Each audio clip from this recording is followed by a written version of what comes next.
everyone and welcome. This is Mindy Egan for Lawnfawn, and in today's video, I'm creating this sweet little love letters card. The stamp set I pulled out to work with today is All My Heart. I just absolutely love this little mouse with the balloon, and I'm going to keep my card front fairly simple when it comes to stamping. So I'm placing my stamps, plus there's two sets of hearts on that stamp set as well. I'm using white 80-pound cardstock, and I'm going to stamp them in the Lawn Fawn Jet Black ink because I plan on coloring them with alcohol markers. The markers that I'm using today are the Olo markers, and for my mouse, I picked out 04.6, 04.3, and 04.1.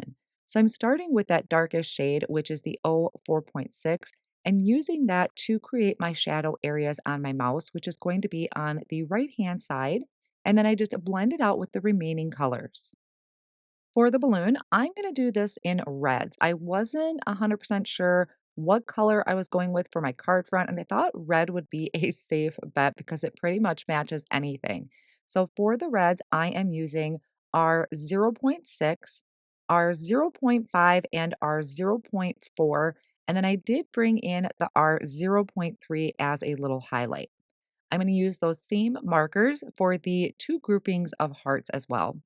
These would also be really cute colored up in rainbow colors just to add a bit of variety. Once I have the coloring done, I'm lining up the coordinating die, holding it down with Post-it tape and die cutting them out. I'm going to be using the little letter die set. So I'm taking the envelope die and I was planning on die cutting it out of raspberry cardstock and Ballet Slippers cardstock. There's also kind of that calligraphy pen or that fountain pen in there, and there's two pieces to that. So for the main body of that fountain pen, I'm going to do that out of a silver metallic. And then for the actual barrel, I am doing some black glitter cardstock. After I have all the die cutting done, I am going to add the barrel of the pen to the actual kind of base piece. And I am just doing that with my Lawn Fawn glue tube and my tweezers. You can see I am working on a type of grip mat. It's just a silicone mat that I like to kind of glue my pieces on because then it's easier to clean up the glue from this surface. For the envelopes, there are some score lines on there, so we can create these as a sealed envelope or leaving the top flap open. I'm going to leave the top flap open so I can put a letter in them. I'm just going to go through and fold along all of those score lines and then reinforce that fold with a bone folder. Now, off on the side, I did take it and kind of measure it to see how wide it would be, and then I trimmed a couple pieces of cardstock down to fit inside of there. And then the as far as the length, it kind of just varies depending on how much you want sticking out and how long your message is going to be. But right now, I'm kind of getting an idea how that would look tucked in, which I think is super cute to kind of have them pulled out at an angle, like there's a little love letter in there. And I thought the Love Poems stamp set would be absolutely perfect to stamp a little message on here, like there's a little typed out love letter. So I picked out a sentiment and I'm placing that towards the top of this little piece of cardstock. So that's going to be the piece that's for sure hanging out of the envelope. I'm stamping this in the black licorice ink, and I'm just kind of getting an idea how much I want kind of sticking out of the envelope. And I do have quite a bit of room left yet. So I'm going to stamp some additional images on there as well. Now, here's another one I'm also going to be pulling in.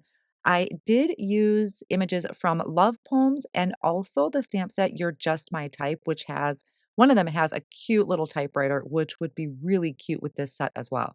There's also like these little lines, like it looks like you typed out a little message. So I'm adding that on both of these pieces of cardstock since I did have that room once they are peeking out of the envelope. So after I have my sentiments all stamped out, I'm going to start adhering these to the envelope. And again, like I said, I wanted that top flap to be open. I'm going to add just a little bit of tape runner behind the actual letter and then stick it in there so it's kind of angled coming out. And I'm going to use tape runner to seal it. Now, I am going to come back to this a little later on to seal that a little bit better. But for right now, I was using tape runner, which is good if you kind of need a little bit of wiggle room to move things around. Then I'm going to start working on a background for this to create kind of a fun little scene. I'm going to use a piece of 80-pound weight cardstock cut to 4 1/4 by 5 1/2. I'm adding some repositionable tape to the back just to secure that down to my glass work surface. I'll be using the brick stencil, just kind of lining it up, making sure my brick lines are straight going across the card front. And I'm holding that down with the hedgehugs washi tape. I love using the washi tape to hold my stencils down because it's really cute to look at. So for ink blending, I am using Ballet Slippers, going just really haphazardly. Maybe some areas will be a little darker than others. And then once I remove this, I really love that. And I think it's such a fun look to use a colored ink in the background. I still wanted to add a little bit more to this, so I am bringing in the Lots of Hearts stencil, which is actually a two-piece layering stencil. And I am using the ballet slippers once again, but this time I'm coming in a little bit heavier handed. So I'm applying a lot more ink than I did using the brick. I was loving how this was coming out, but you can see where there are some gaps. At first, I wasn't going to use that second layer of the stencil, but then I decided I really wanted to have that background filled in. So I am lining that up in the open areas of my background, coming in once again with that ballet slippers and just a little bit of a heavy hand. Now it's going to look pretty dark at first, but the inks will dry back. So now that I have kind of the main components of my card front ready, I can start kind of arranging it and how it's going to look. This was the basic design idea I had in the beginning, but after I did the ink blending, I kind of lost the envelope that was die cut out of Ballet Slipper. It just was kind of blending in too much of the background. And I had one off on the side die cut out of Guava Cardstock, so I decided to use that instead. I did also notice that my envelope flaps were trying to pop out on me, so I'm going to come in and use the liquid glue instead. But like I said, the Tombow tape runner was really great in this particular case because I changed my mind. But if I really want to seal it down, I'm going to be using the glue tube. So I added the glue for both envelopes, and then I'm going to just set something heavy on it for a few minutes and let that really adhere together. The skinny sentiment that I have there, I thought about stamping right onto the card front using maybe a black ink, but again, I was worried it would get lost in that background, so I decided to heat emboss it instead. I have a piece of black licorice cardstock that I conditioned with an anti-static powder tool, and then I'm stamping the sentiment actually 3 times using the Yeti ink. I'll then sprinkle on some white embossing powder, tapping off any of the excess back into my container. And I'm going to warm up my heat tool really well. This is an embossing gun. And then once it's warmed up, I can take it to that embossing powder and melt it. I wanted this to be a pretty skinny strip on my card front, so I'm going to use a paper trimmer to trim that out and get really close to the letters. I'm also going to take kind of the rest of that black cardstock and trim out some skinny pieces out of that as well. What I like to do when I have skinny sentiment strips like this is I like to layer cardstock behind the sentiment versus using foam squares.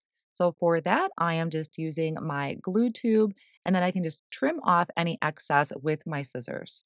Now I have all the components for my card front. I can start putting everything together. Now I have it just kind of laid out the way I want it to go. And I started with my mouse and that cute little balloon. I swear the heart balloon is just what really makes that kind of come together. I added foam squares behind my mouse. And then I have my sentiment here that I just finished up. I'm adding liquid glue to the back of that, and that's kind of getting tucked over by the balloon and the mouse. And I'm just using, again, that liquid glue to adhere that because it already has dimension built up behind it.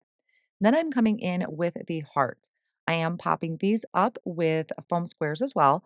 And I'm kind of using the hearts as like an embellishment. So I was trying to be mindful of where I placed them.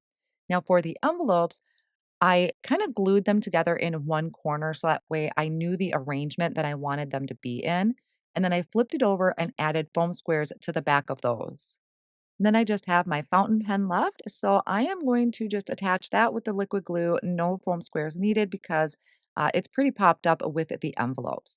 And that's going to finish off this project. So even though there's a lot of pink, there's a lot of hearts, it could definitely be a Valentine's themed. But I think it's just also a really good encouragement scent. And I think it's super colorful and cheerful. Hope you all enjoyed today's card project and feel inspired to create. Thank you all so much for joining me.